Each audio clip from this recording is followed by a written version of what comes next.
என்ன அரெஸ்ட் பண்ணணுமா? ஏய், என்ன நினைச்சிட்டு இருக்க? பத்மா, நான் யாருன்னு தெரியுமா? என் மேல யார் கம்ப்ளைண்ட் கொடுத்தா? யாராவது ஏதாவது சொன்னாங்கன்னா நீங்க பட்டுக்கு ஜீப் எடுத்துட்டு வந்துருவீங்களா? ஏங்க, என்னங்க நின்னுட்டே இருக்கீங்க? போலீஸ்காரங்க வீட்டுக்கு வந்து என்ன பத்தி என்னென்னமோ சொல்லிட்டு இருக்காங்க. அரெஸ்ட் பண்றேன்னு வேற சொல்றாங்க. நீங்க பேசாம நின்னு வேடிக்கை பார்த்துட்டு இருக்கீங்க. இதுல நான் பேசுறதுக்கு என்ன இருக்கு? நான் தானே இந்த கம்ப்ளைண்ட்டையே கொடுத்தேன்.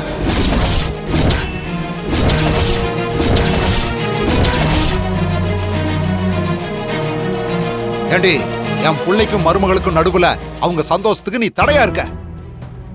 அவங்களுக்கு நடுவுல நீ பிரச்சனையை உண்டாக்குற. மகனையும் மருமகளையும் சந்தோஷமா வாழ விடாம நீ தடுத்துக்கிட்டு இருக்க. இப்படிப்பட்ட மாமியார்களுக்கெல்லாம் ஒரு புது சட்டம் வந்திருக்கு.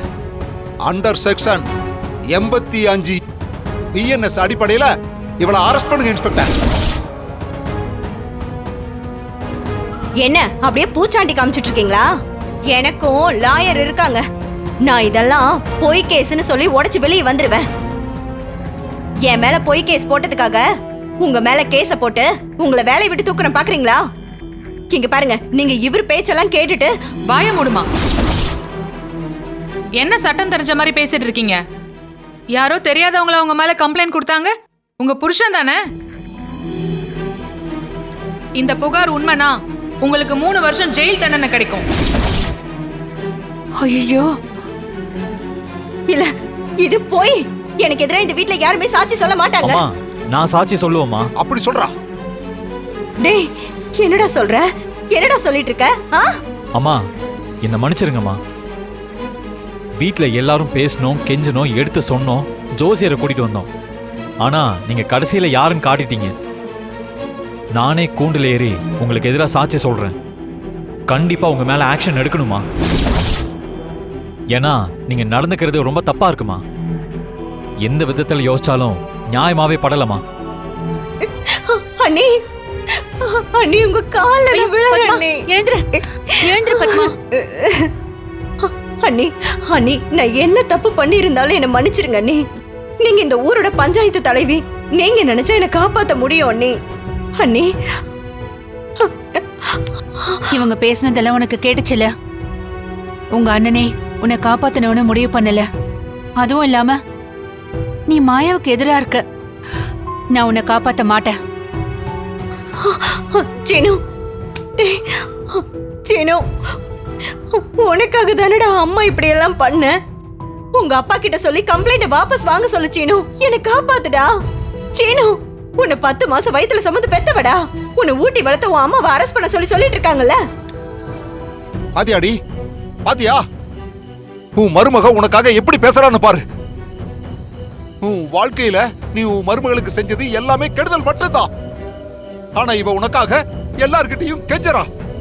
இன்னும் அவ உனக்காக எல்லார் கால்லயும் விழல. அது மட்டும்தான் அவ பண்ணல. ஆனா நாங்க எல்லாரும் உனக்காக மனசு இழகவே மாட்டோம் சொல்லிட்டேன். ஏன்னா நீ எங்க எல்லார் மனசையும் கல்லாக்கிட்டடி. கேஸ வாபஸ் வாங்கறதுக்காக அவ படிச்ச படிப்பை வச்சு சட்டப்படி பேசுறா. இந்த மாதிரி மருமகளை தான் இவ்வளவு நாளா நீ வேதனைப்படுத்திக்கிட்டு இருந்திருக்க. இனியும் நீ இவளை காயப்படுத்தி தான் இருக்க போறியா என்ன? ஒரு கல்யாணம் ஆண் பெண் உறவுகள் மூலமா தான் அடுத்த கட்டத்துக்கு போகும். ஆனா அதுக்கு நீ ஒரு தடையா இருந்திருக்கா? நீ இன்னும் அப்படியே தான் இருக்க போறியா? இது மாதிரி பொது இடத்துல போலீஸை கூட்டு வந்து இந்த விஷயத்தை பேசுறமே, உனக்கு நான் எப்படிக்கா சொல்றது? இந்த மாதிரி பண்றதுக்கு உனக்கு வெக்கமா இல்ல? இனியும் நீ மனசு மாறாம அப்படியே தான் இருப்பியா? மருமகளே, இப்படி வாமா. ஏண்டி, ஏதோ குழந்தைகிட்ட விளையாட்டுக்கு சத்தியம் வாங்கின மாதிரி என் மருமக கிட்ட சத்தியம் வாங்கி வச்சிருக்க?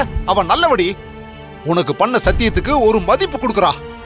உன் மேல மரியாதை வச்சிருக்கா. அதை மட்டும் தாண்டி அவ செஞ்சா. ஆனா நீ என்னடி பண்ண?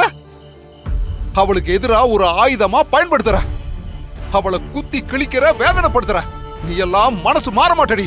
ஆனா உனக்கு நீ வாங்கின சத்தியம் தான் பெருசு இல்ல? இல்லைங்க, எனக்கு புரியுது. பெரிய தப்பு பண்ணிட்டேன். என்ன மன்னிச்சிருங்க. ஏண்டி, மன்னிப்பு ஏண்டி எங்கிட்ட கேக்குற? மாயா கிட்ட கேளு. வேண்டாம். உனக்கு சத்தியம் தானே பெருசு? மாயாவுக்கும் அத்தைக்கு செஞ்சு கொடுத்த சத்தியம் தான் பெருசு. உன் மகன் வாழ்க்கையை நீ நினைச்சு பாத்தியாடி? அவன் சந்தோஷமா வாழணும்னு நீ நினைச்சு பாத்தியா? எல்லாத்தையும் விட உனக்கு உன் சத்தியம் பெருசா போச்சுல்ல? அப்ப ஜெயில போய் உட்கார்ந்து உன் சத்தியத்தை காப்பாத்து. போ, ஜெயிலுக்கு போ. இல்ல வேண்டாங்க, இப்படி பேசாதீங்க. மாயா, என்ன மன்னிச்சிரு மாயா. அந்த சத்தியத்தை நீ பெருசா எடுத்துக்காத. நீ எனக்கு பண்ணி கொடுத்த சத்தியத்தை நான் இவங்க எல்லாரும் முன்னாடியும் இதோ இந்த போலீஸ்காரங்க முன்னாடியும் வாபஸ் வாங்கிக்கிறேன். உன் கைய கொடு. கொடு மாயா. குடுமா சத்தியத்தை நான் வாபஸ் வாங்கிக்கிறேன்.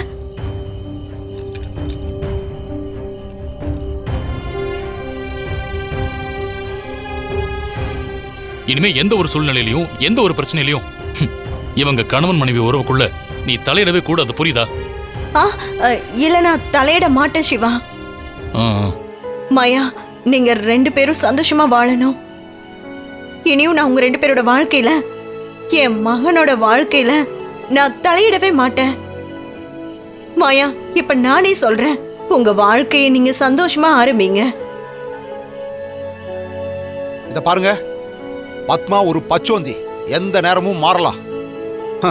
அவ இப்ப நல்ல மனசோட இருக்கும் போதே இந்த சடங்கு சம்பிரதாயத்தை எல்லாம் முறையா செஞ்சிடணும். பத்மா ஒரு நல்ல மாமியாரா இப்ப பேசலாம். ஒரு நல்ல மாமியாரா நீ போய் அவங்க சாந்தி முகூர்த்தத்துக்கு நீயா ரூம் ரெடி பண்ணு. பண்றியா? சொல்லு. பண்றேங்க. நான் ரெடி பண்றேன்.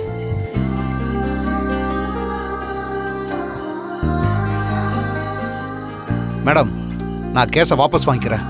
உங்களை தொந்தரவு பண்ணதுக்கு என்ன மன்னிக்கணும். நீங்க எல்லாரும் சந்தோஷமா இருக்கணும்னு ஆசைப்படுறதுதான் காவல்துறை. உங்க பிரச்சனை முடிஞ்சதில்ல, எனக்கு சந்தோஷம்தான். மாயா, ஆல் தி பெஸ்ட். ஜீப் எடுங்க, போலாம். மேடம் இத கழட்டாம போறீங்களா? கான்ஸ்டபிள்.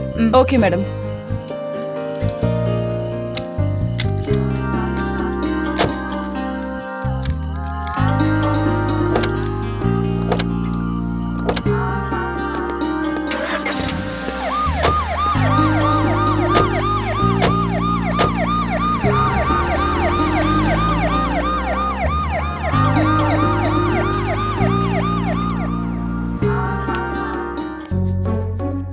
பத்மா, என்ன பாத்துக்கிட்டு இருக்க? இதுல மல்லிகைப்பூ இருக்கு, ரோஜாப்பூ இருக்கு, முல்லைப்பூ இருக்கு, சாமந்தி இருக்கு. இது எல்லாத்தையும் வச்சுக்கிட்டு இந்த ரூமை சாந்தி முகூர்த்தத்துக்கு அலங்காரம் பண்றேன். என்ன? சரிங்க. இத பாரு, உனக்கு எனக்கு நடந்த சாந்தி முகூர்த்த அலங்காரம் மாதிரி இல்ல. இது வேற லெவல்ல இருக்கணும். புரிஞ்சுதா? வேற லெவல்னா? அதெல்லாம் நீ நல்லா பண்ணுவே, எனக்கு தெரியும். பண்ற மூஞ்ச பாரு. சி.